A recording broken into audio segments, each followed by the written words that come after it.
Good morning, and how are you? You look pretty good to me. Looks like you've been doing some good training this week.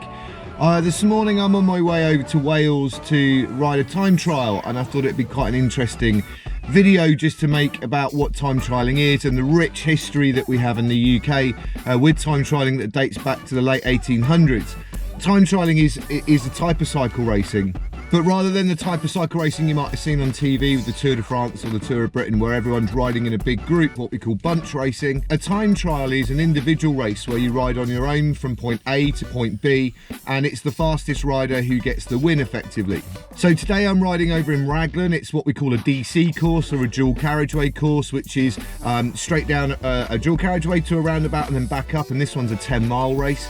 And we have several of those DC or dual carriageway courses in the UK. We also have sporting courses, which are a little bit more on A and B roads, where you might have some junctions and some roundabouts and maybe some hills and maybe some motorway roundabouts and motorway bridges and those kind of things. Probably the best thing about time trialing is the fact that whilst you do have a winner and you have a second and a third place and you also have a last place, the beauty of it is the fact that really you're only really racing yourself, especially if you've raced the course before. Now this course, the R1017 that I'm racing in Wales, in Monmouthshire, I've only ridden 3 times. And I rode it twice last season. I haven't ridden it at all until today. It'd be interesting to see how I get on. It's the only course where I've really managed to ride over 40 kilometers an hour on it, which is about 25 miles an hour. So let's see how we get on. So it's pretty standard with British time trialing in the UK. The sign on for the race is in a village hall, and I'd expect there to probably be a tea urn somewhere nearby.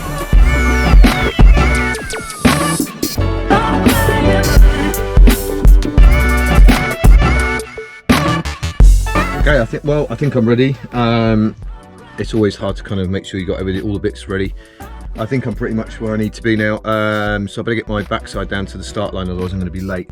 But I will see you again after the race, probably in slightly more out of breath than I am at this precise moment. Do us both a favour.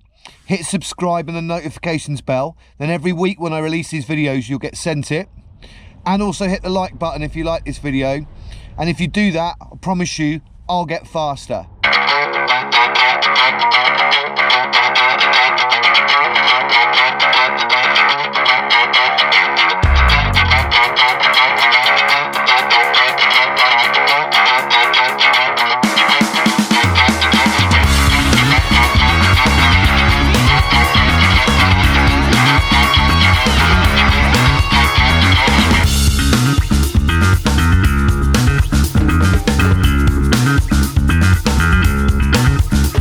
Let's start back in the 1890s, when the roads were ruled by horses and bikes.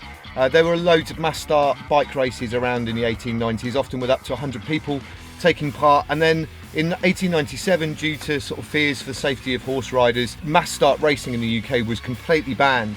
In fact, riot police on horses would kind of chuck sticks into the spokes of cyclists to try and stop them. Perhaps that animosity hasn't really stopped for us since then. So with mass start racing on the roads banned, most people that wanted to ride in bunch races kind of went onto the track, and that was the start of kind of velodromes and things like that. But another faction of riders worked out that if they went off at separate intervals, it was still bike racing, but they could just time themselves against each other, and that was the start of time trialing.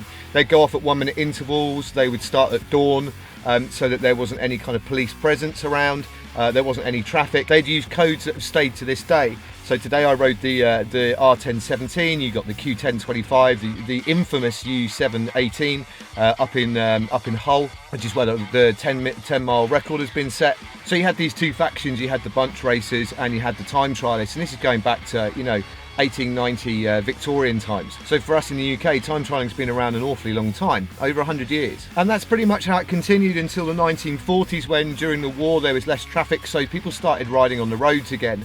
And then the bunch races kind of split into two factions. So you had the National Cycling Union that wanted to keep cycling off of the roads, and they were riding in velodromes and motor racing circuits. And then you had a new bunch of people that started off that were highly influenced by continental cycling. They called themselves the British League of Racing Cyclists, and they really modelled themselves on the continental riders. It's why quite often you'll find clubs that have names that have things like San Rafael or Velo Club, those kind of continental sounding names. And quite often in towns and villages you may have two cycling clubs, and that comes from having these two factions. They were only joined together by British Cycling several years later, so for a long time we had these two factions, but we still have what was originally called the RTTC, the Road Time Trialling Council, and now they've become known as CTT, which is Cycling Time Trials, which is the affiliation that most riders will be riding under now.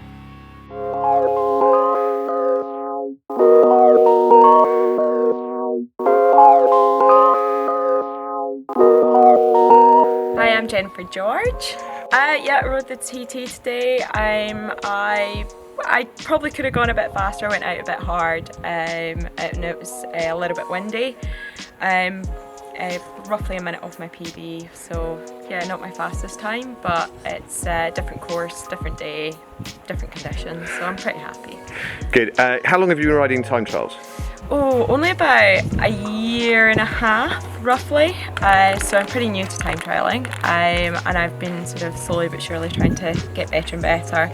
I'm quite lucky. I've done some really good time trials. I did the National 10 last week, and I did both the 10 and the 25 last year. So yeah, I'm quite lucky. I've managed to do some pretty cool ones. I'm not sure why I do them. That's a pretty common answer, I've got to say. I'm really not sure. And yeah, what I get out of them, I guess it's kind of that way of kind of testing yourself how well you can hold your power. And how constant you can hold it for, and then trying to improve on that each time that you come out and do it. But that again is difficult, because unless you do the same course week in, week out, it's difficult to compare yourself when you're doing a different course each time. Dean Prosser. Hi Dean, so you rode the time trial today, how did you get on? Good, I think I got PB. Well, I think it's about 21:55 perhaps.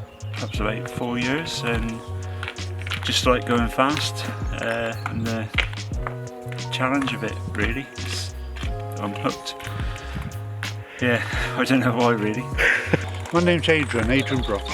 I enjoyed it a lot. I had a personal best, so a good day.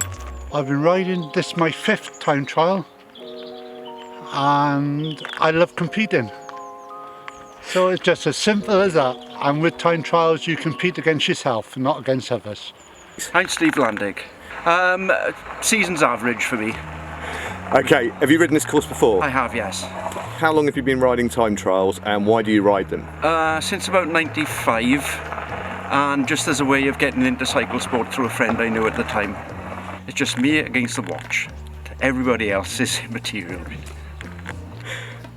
And with such a long history in the sport, it's little wonder that the UK's produced some of the best time trialists in the world, from Graham O'Brien to Chris Boardman, Alex Dowsett, Bradley Wiggins, David Miller, Steve Cummings, through to Geraint Thomas. But also on the domestic scene, and the more kind of UK-based scene, we've had the likes of Beryl Burton, Hayley Simmons, Michael Hutchinson, Stuart Dangerfield and Emma Pooley, who may not be kind of household names in the rest of the world, but, you know, are phenomenal athletes in their own right in the UK scene. And out of that UK scene has developed companies such as the Boardman Performance Centre and Aero Coach that have allowed amateur racers to get to the point that even World Tour teams wouldn't even be able to comprehend. It's often said that UK time trialists, or testers as they're often known, are better equipped and more knowledgeable than even World Tour teams are.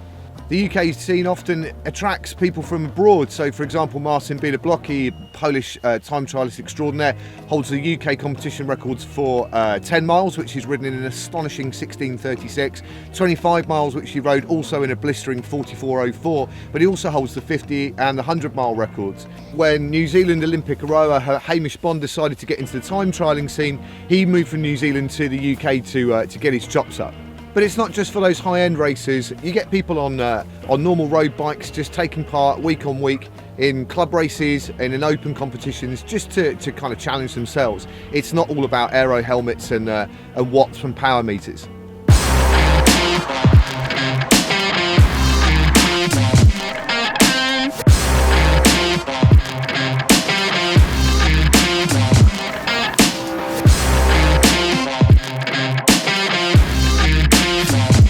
So that was an agonising experience, but time trials always are, but they're always type 2 fun, which means in hindsight they're always an enjoyable experience possibly.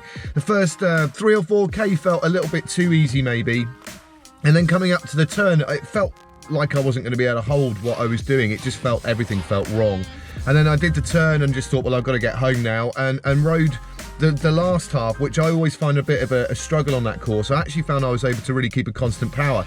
As it turns out, I only rode 3 seconds slower than my PB on that course, which was, I think I've ridden a 23.46, I rode a 23.49 today, which works out to be about 150 metres or so behind myself, if that makes sense. So it's given me some good data for the power meter that's on my bike. As I was saying last week, I can't trust both power meters to be comparable, so it's given me some good data there, and it's fitted into a good week of training really, where I've done 3 swims, and I've done 2 runs, one of which I didn't get any video of, which was with Pack Try, which was really good fun, and I've also done a turbo session this week, so it was quite a good level of intensity leading up to doing the Exmouth Triathlon on Saturday. Anyway, here's a quick video of all the other stuff I've done this week.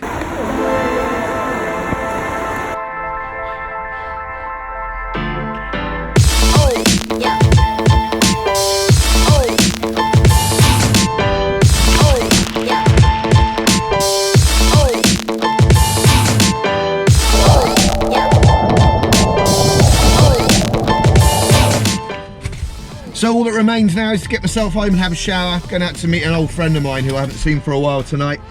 And I guess I'll see you lot on the next one. Don't forget I love you. See you next week.